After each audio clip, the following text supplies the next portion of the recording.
Bessalel, Oholiab, et tout artisan habile à qui le Seigneur a donné sagesse et intelligence pour concevoir et exécuter les travaux au service du sanctuaire, tous exécuteront ce que le Seigneur a ordonné. Moïse appela donc, pour se mettre à l'ouvrage et l'exécuter, Bessalel, Oholiab, et tout artisan habile à qui le Seigneur avait donné la sagesse, tous ceux que leur cœur y portait. Ils reçurent de Moïse la contribution que les fils d'Israël avaient apportée pour exécuter ces travaux au service du sanctuaire. Chaque matin, on apportait encore des offrandes volontaires.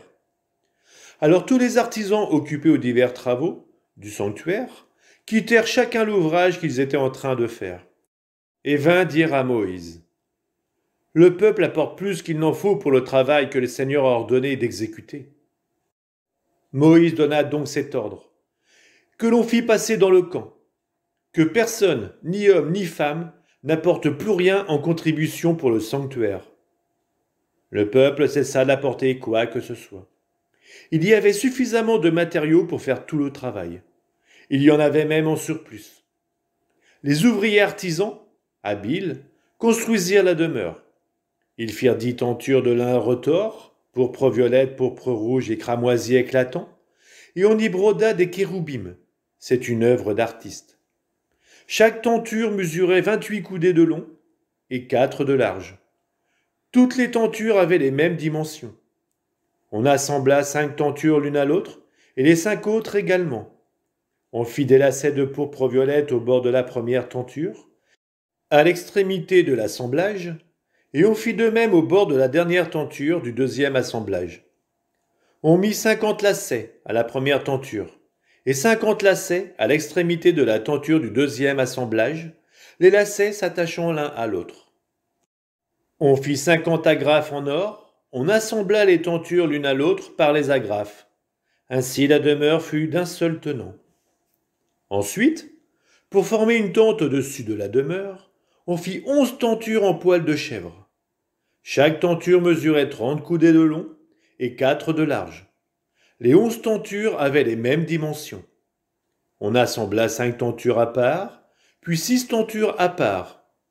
On fit 50 lacets au bord d'une première tenture, la dernière de l'assemblage, et 50 lacets au bord de la même tenture du deuxième assemblage.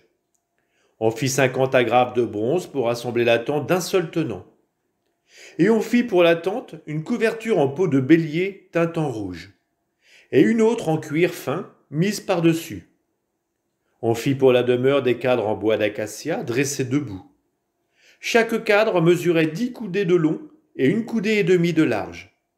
Il était assemblé par 2 tenons jumelés. Ainsi fut-il fait pour tous les cadres de la demeure. On en disposa 20 en direction du Néguev au sud. Et on fit 40 socles en argent sous les 20 cadres. 2 socles sous un cadre pour ces 2 tenons, puis 2 socles sous un autre cadre pour ces 2 tenons. Pour le deuxième côté de la demeure, on disposa en direction du nord 20 cadres, avec leurs 40 socles en argent, 2 socles sous un cadre et 2 socles sous un autre cadre. Et pour le fond de la demeure, vers l'ouest, on fit 6 cadres. On fit aussi 2 cadres comme contrefort de la demeure, au fond. Ils étaient jumelés à leur base et l'étaient également à leur sommet, à la hauteur du premier anneau. Ainsi fut-il fait pour eux deux, pour les 2 contreforts. Il y eut donc 8 cadres, avec leurs socles en argent, soit 16 socles. 2 socles sous un cadre, 2 socles sous un autre cadre.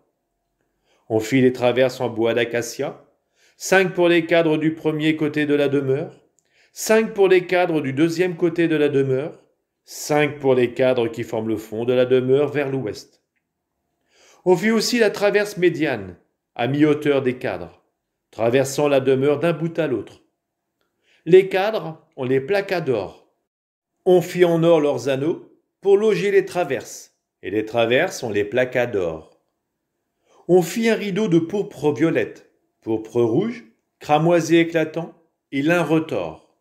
C'est une œuvre d'artiste. On y broda des kéroubim. On le fixa à 4 colonnes en acacia, plaquées d'or et munies de crochets en or.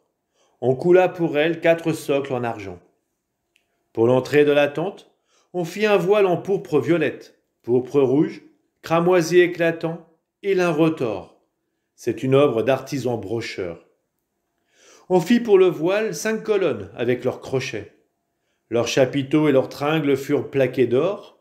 Leurs 5 socles étaient en bronze.